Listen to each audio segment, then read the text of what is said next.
আপনাদের ওই দামি বুট আর অহংকার দিয়ে ম্যাচ যেতে যায় না স্যার। আমাকে শুধু 5টা মিনিট বলটা পাই নিতে দিন। কথা দিচ্ছি, এই 5 মিনিটে 5টা গোল দিয়েই খেলা আমি জিতিয়ে দেব। মুখ সামলে কথা বলো।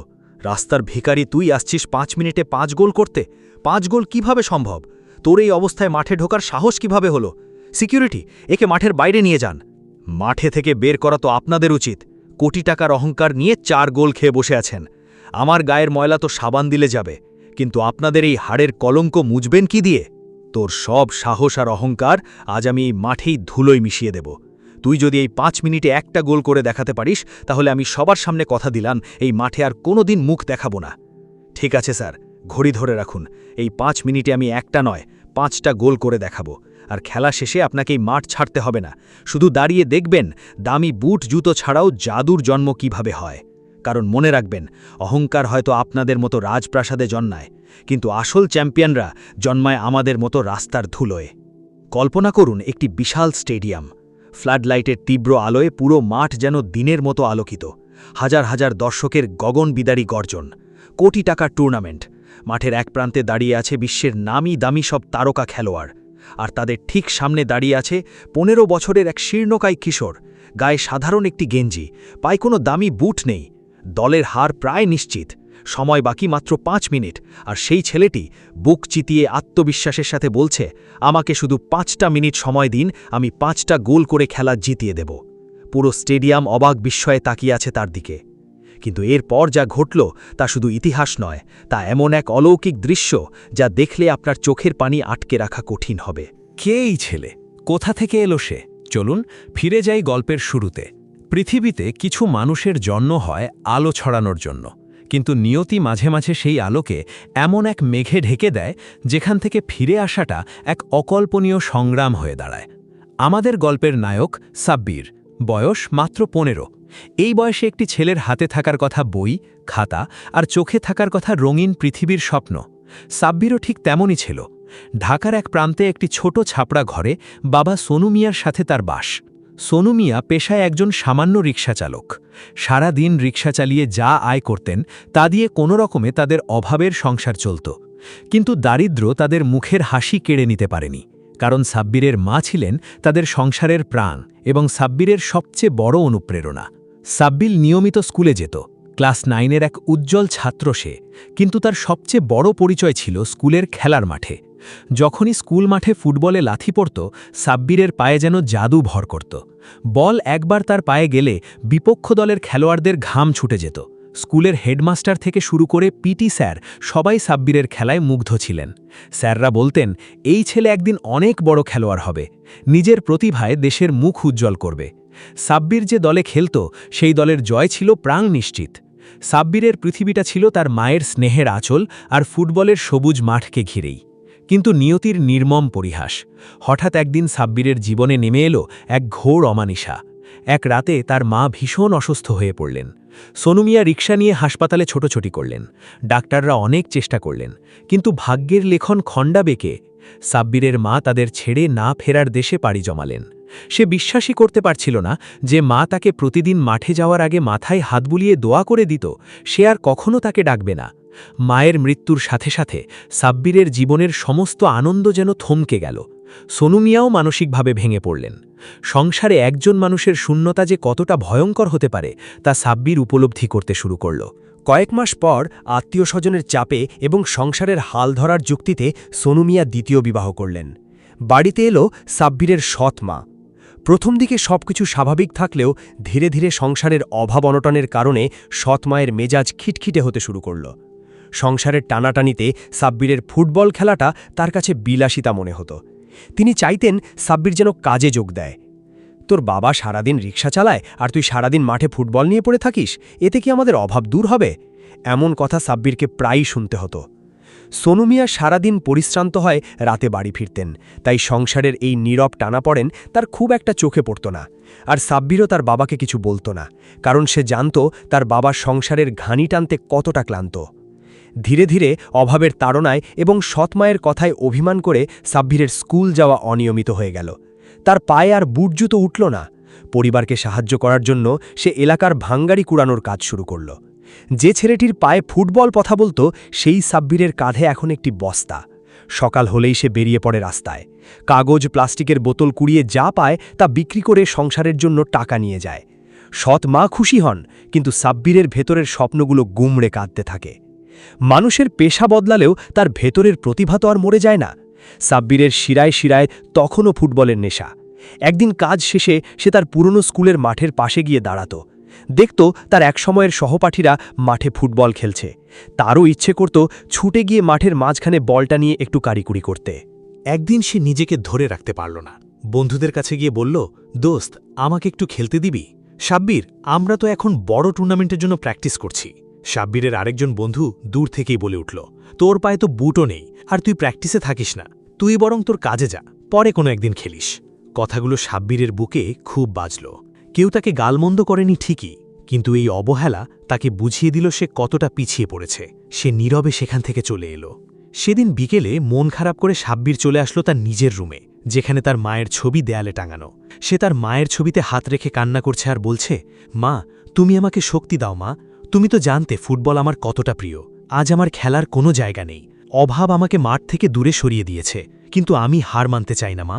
তুমি উপর থেকে আমাকে আশীর্বাদ করো, আমি যেন আবার মাঠে ফিরতে পারি। সেখানে কিছুক্ষণ নীরবে বসে থাকার পর তার ভেতরের কষ্ট কিছুটা হালকা হলো। সে মনে মনে এক নতুন জেদ নিয়ে উঠে দাঁড়াল। পরদিন সকাল, নতুন এক দিন, নতুন এক ভোর। হঠাৎ রাস্তার মোড়ে একটি মাইকের শব্দে তার কান খাড়া হলো। একটি পিকআপ ভ্যানে বড় বড় ব্যানার লাগিয়ে মাইকিং করা হচ্ছে। শুনুন শুনুন শুনুন, আজ বিকেলে জেলা স্টেডিয়ামে অনুষ্ঠিত হতে যাচ্ছে এক মহাযুদ্ধ। কোটি টাকা বাজেটের এক বিশাল আন্তর্জাতিক ফুটবল টুর্নামেন্টের ফাইনাল খেলা, যেখানে অংশ নিচ্ছে বিদেশি খেলোয়াড় সমৃদ্ধ দুটি দল, রয়্যাল বেঙ্গল ওয়ারিয়ার্স এবং ডাইনামিক ড্র্যাগনস। বিজয়ী দল পাবে নগদ ৫ কোটি টাকা এবং বিশাল গোল্ডেন কাপ। কথাগুলো শুনে সাব্বিরের চোখের সামনে যেন তার পুরনো স্বপ্নগুলো ভেসে উঠল। এত বড় খেলা! সে ভাবল, আমি তো খেলতে পারি না, কিন্তু এত বড় খেলা নিজের চোখে দেখার সুযোগ তো আর পাব না। কাজ শেষ করে সাব্বির সোজা চলে গেল স্টেডিয়ামের দিকে। স্টেডিয়ামে তখন মানুষের উপচে পড়া ভিড়। সাব্বির অনেক কষ্টে ভিড় ঠেলে মাঠের গ্যালারির একেবারে সামনের দিকে গিয়ে দাঁড়াল। তার চোখ দুটো চকচক করছিল। স্টেডিয়ামের পরিবেশ তখন টান টান উত্তেজনায় ভরপুর। রেফারি বাঁশি বাজালেন। শুরু হলো ফাইনাল ম্যাচ। দুই দলই হাড্ডাহাড্ডি লড়াই করছে, কিন্তু ডাইনামিক ড্র্যাগনস দলের বিদেশি খেলোয়াড়দের শক্তির কাছে রয়্যাল বেঙ্গল ওয়ারিয়ার্স যেন একেবারেই টিকতে পারছিল না। প্রথমার্ধেই তারা ৩টি গোল খেয়ে বসল। দ্বিতীয়ার্ধে খেলোয়াড়রা যখন মাঠে নামল, তাদের চোখে মুখে হতাশার ছাপ স্পষ্ট। দর্শকদের মধ্যেও পিনপতন নীরবতা। খেলা শেষের দিকে গড়াচ্ছে। হঠাৎ ডাইনামিক ড্র্যাগনস আরও একটি গোল করে বসল। Score line ৪-০। সময় আর বেশি নেই। ঘড়ির কাঁটায় মাত্র ৫ মিনিট বাকি।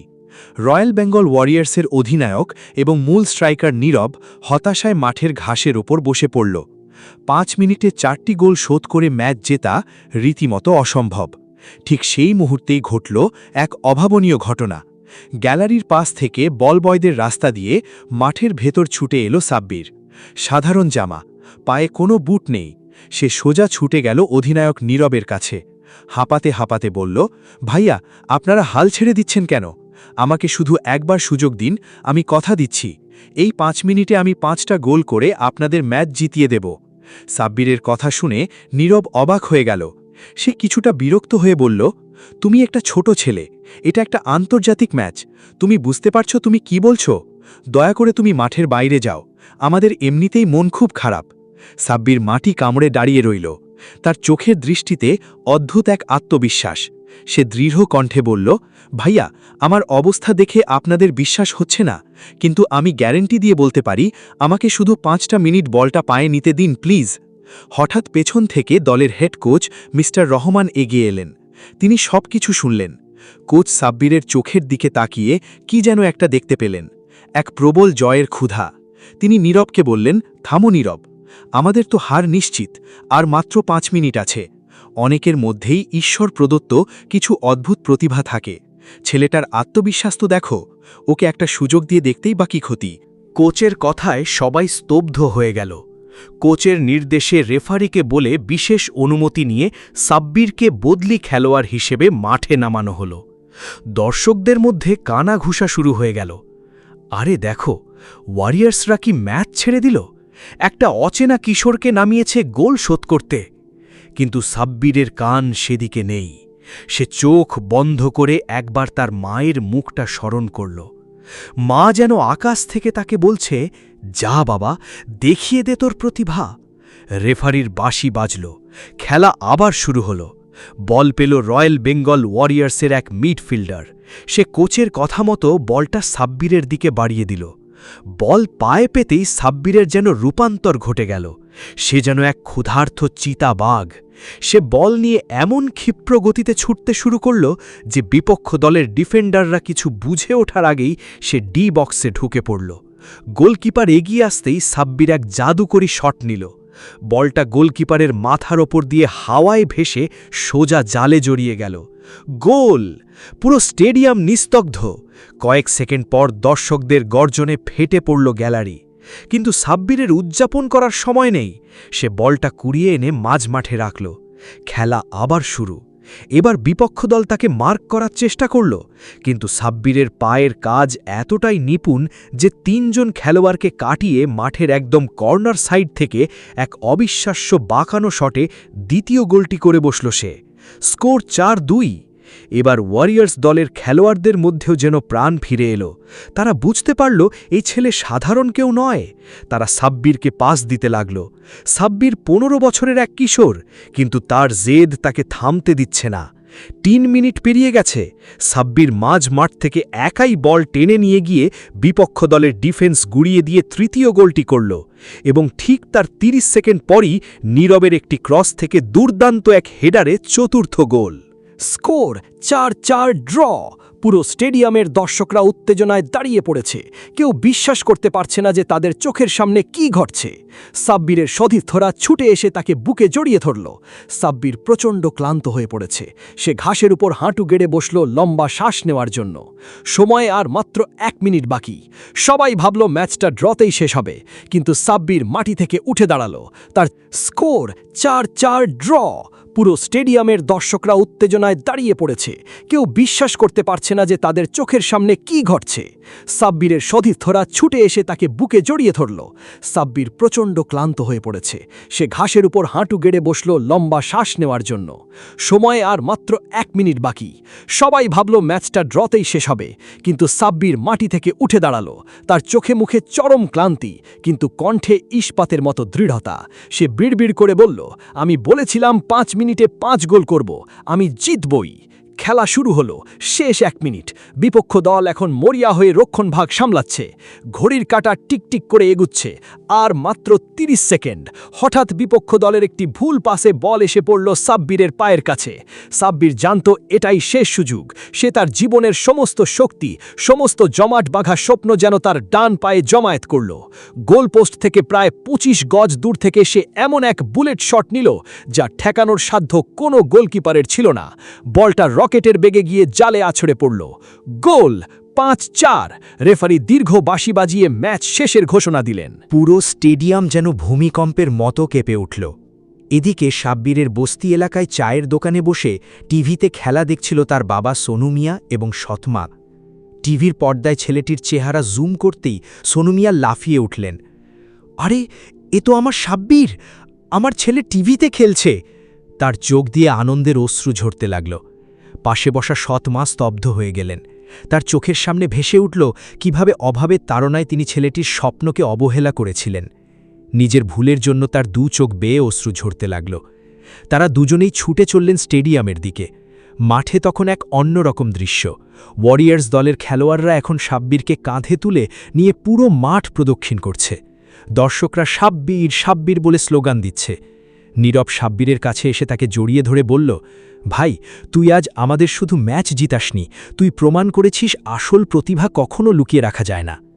কোচ রেহমান এসে সাব্বিরকে বুকে জড়িয়ে ধরে বললেন, বাবা, তুমি আজ যা করেছ তা এক কথায় অবিশ্বাস্য। তুমি অসাধ্য সাধন করেছ। ঠিক তখনই ভিড় ঠেলে মাঠে প্রবেশ করলেন সোনু মিয়া এবং সাব্বিরের সৎমা। বাবাকে দেখে সাব্বির ছুটে গিয়ে তাকে জড়িয়ে ধরল। সৎমা সাব্বিরের মাথায় হাত বুলিয়ে কাঁদতে কাঁদতে বললেন, বাবারে, অভাবের কারণে আমি তোর এত বড় প্রতিভাকে কখনো বুঝতে পারিনি। আমাকে তুই ক্ষমা করে দে বাবা, তোর স্বপ্নই এখন থেকে আমাদের স্বপ্ন।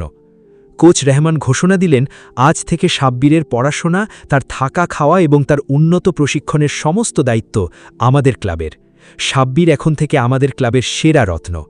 স্টেডিয়ামের হাজার হাজার দর্শকের হাততালির মাঝে সাব্বির আকাশের দিকে তাকালো। তার মনে হলো রাতের আকাশের তারাদের মাঝে তার মা যেন হেসে মুখে তার দিকে তাকিয়ে আছেন। জীবনের সমস্ত অন্ধকার দূর হয়ে সাব্বিরের জীবনে উদিত হলো এক নতুন সূর্য।